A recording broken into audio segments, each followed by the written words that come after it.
Hi everybody, it's Rosie, the communication unicorn. And today I'm going to teach you all how to communicate effectively when you are being triggered, AF, as the kids say.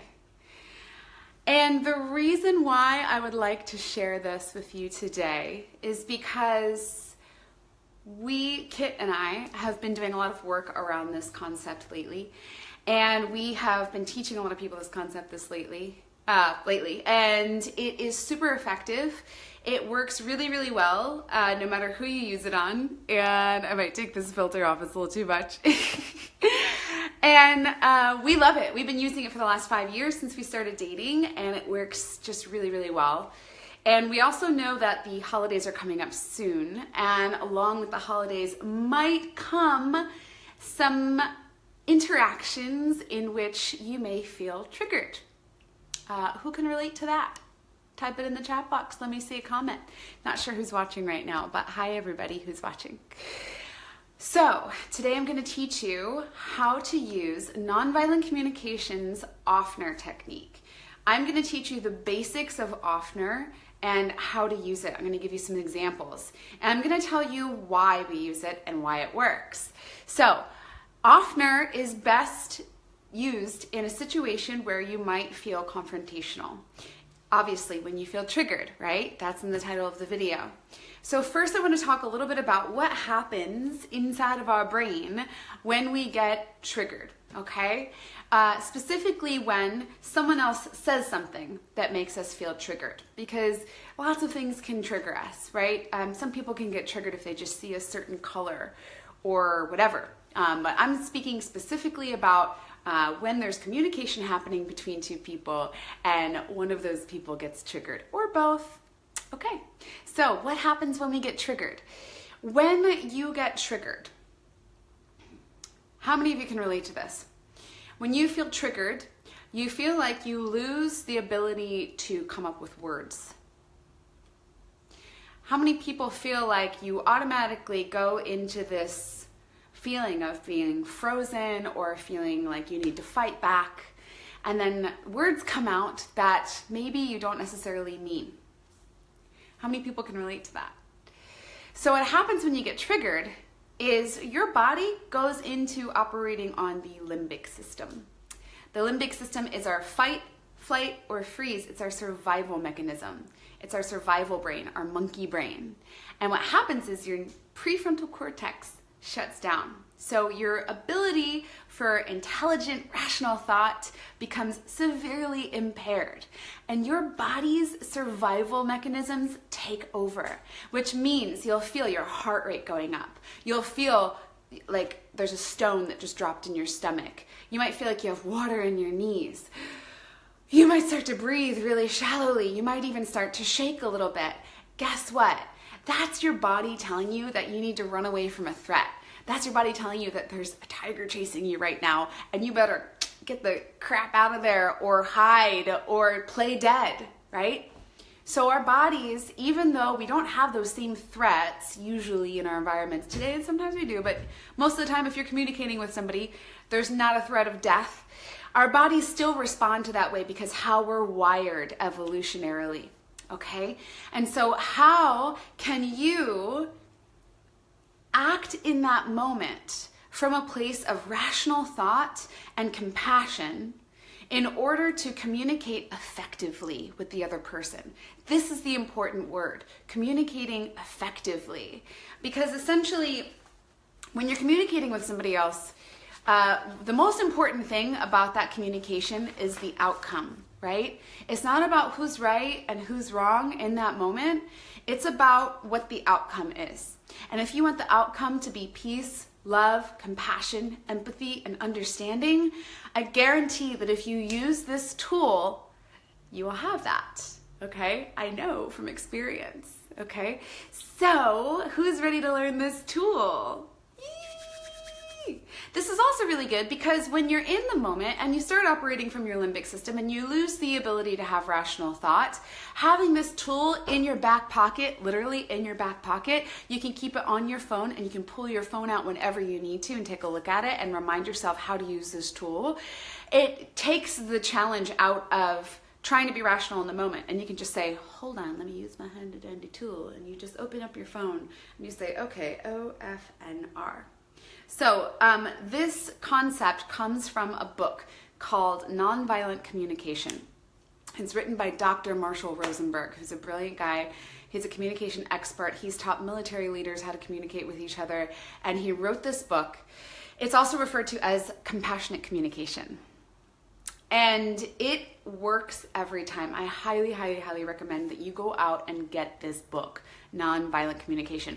Go on Amazon as soon as this video is over. Go on audible.com and get every version of this book that you can. Listen to it, read it. It's a pretty small book. You'll get through it pretty fast. And there's a whole online library of free resources on how to use NVC. If you just Google the words NVC, there are workbooks, there are worksheets, there are inventory lists, which I'll show you in a second.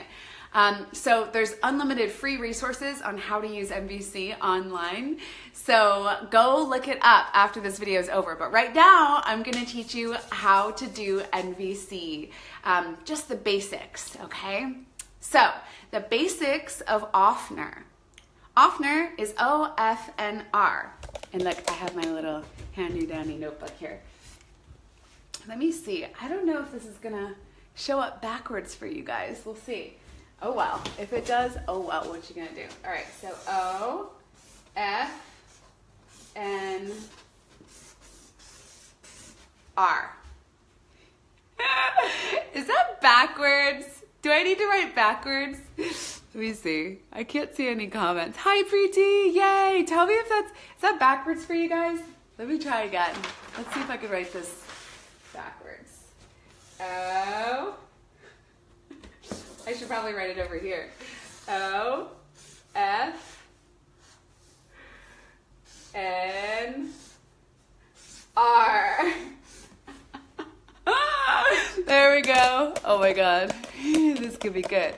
Okay, so OFNR stands for observation, feeling, need, and request. Observation, feeling, need, request. Okay? We're going to go over what that means in detail.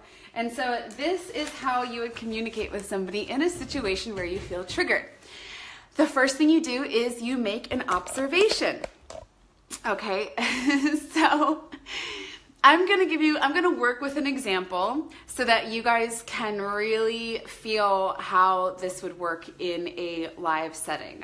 And my example is going to be last night, Kit trimmed his beard in the bathroom and left some hair on the floor. Okay?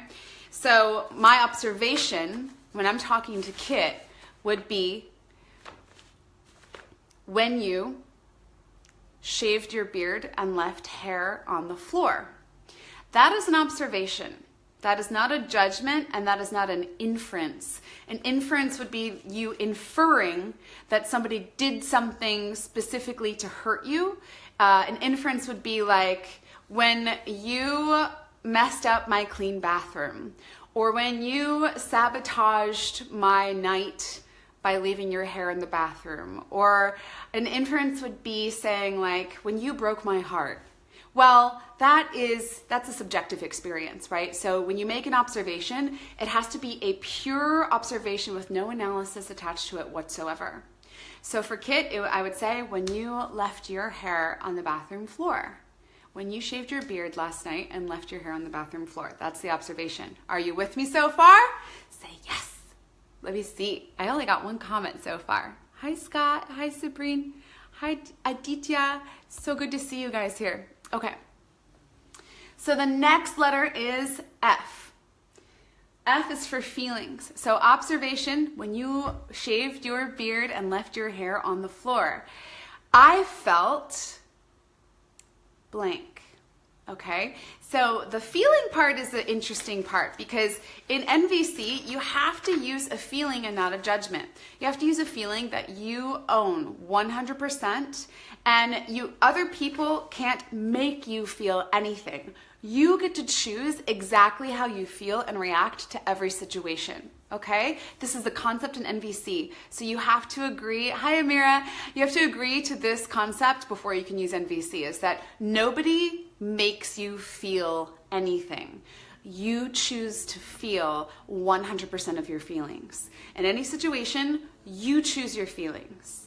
So when you make the observation and then you get to the feeling, what is going to be unproductive and is not going to help the situation is if you put a judgment word on there instead. So I'm going to give you an example of a judgment word. Judgment word would be abused, attacked, belittled, betrayed, blamed, criticized, disliked, manipulated, isolated, judged, left out, overworked, patronized, put down, unwelcome, unsupported, because what you're inferring is that the other person insulted you, interrupted you, intimidated you, invalidated you, mistrusted you, misunderstood you, rejected you, ripped you off, threatened you, thwarted you, attacked you, trampled on you, unloved you, violated you, victimized you, right? And so these are words that you would not use in the F of OFNR. These are words that you would not use. These are judgments. You have to own your feelings 100%. So some examples of feelings that you can get from this website, the Center for Nonviolent Communication, and you can actually go ahead and print out your own feelings list. And they have two lists of feelings. Feelings from when your needs are satisfied and feelings for when your needs are not being satisfied.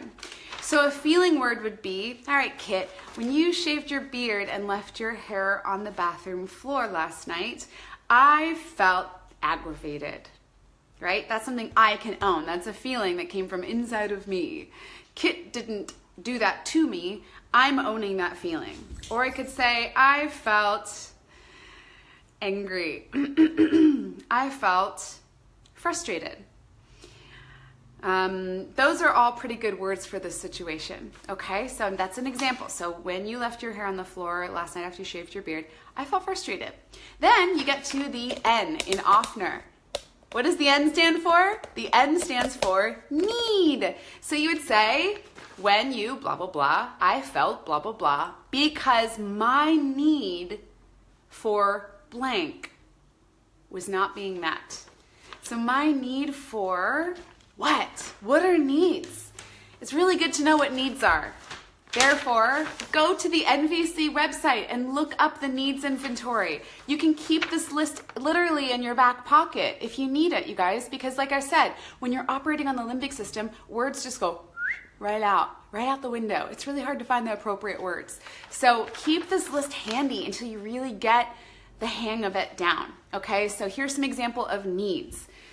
The need for connection, cooperation, communication, safety, stability, support, to know and be known, physical well-being, air, food, movement, sleep, sexual expression, safety, shelter, touch, water, play, humor, inspiration, order, space, spontaneity, awareness, challenge, clarity, competence, consciousness, contribution, participation, learning. These are all needs.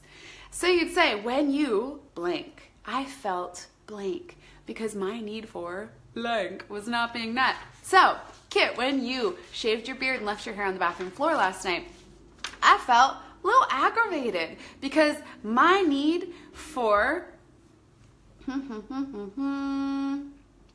cleanliness, my need for order, my need for, I would say cleanliness and order was not being met, right? And I step in the hair, then it gets all over the bottom of my feet, and it's disgusting, and that's what you wouldn't say, okay? You would leave that part out, even if you're thinking it, because this is about effective communication, not about being right or wrong, right?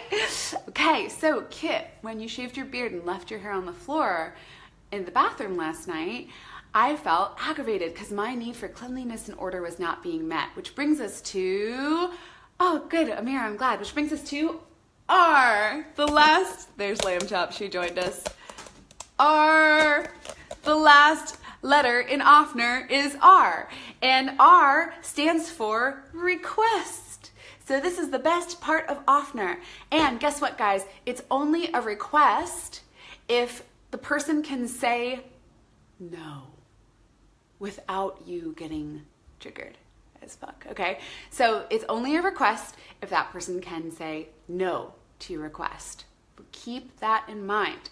So when you, blah, blah, blah, I felt blah, blah, blah, because my need for blah, blah, blah was not being met. In the future, would you be willing to blah, blah, blah?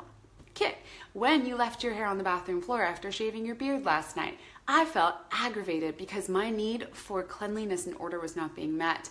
In the future, would you be willing to sweep up your hair right after you shave? There we go.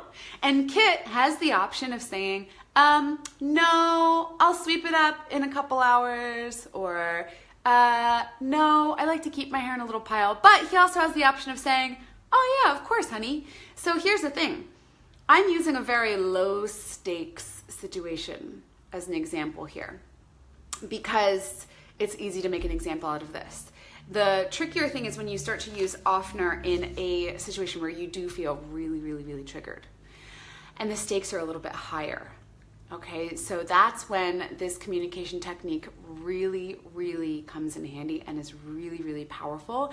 And I promise you that if you use this on somebody and they don't even know that you're using it, it is going to work. What it does is it automatically takes away that feeling of defensiveness from the other person, that feeling like they need to explain themselves and they need to fight back or they need to be right, you know, because what you're doing is you're taking the blame out of the conversation and you are owning your feelings 100%.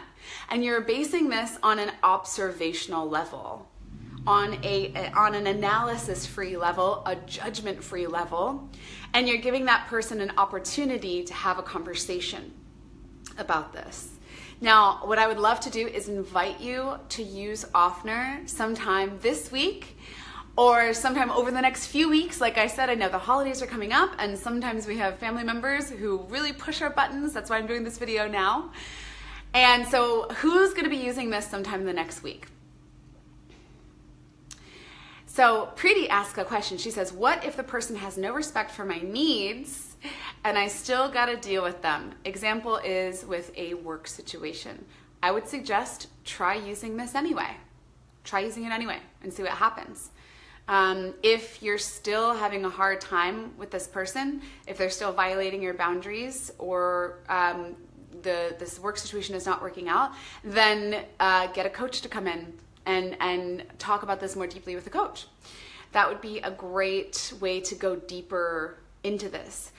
So what we're covering today is just the basics of OFNR. And so with the other thing, you know, there's a lot more to it. Get the book, Preeti, get the book. I promise you, it's gonna be great. The other thing is that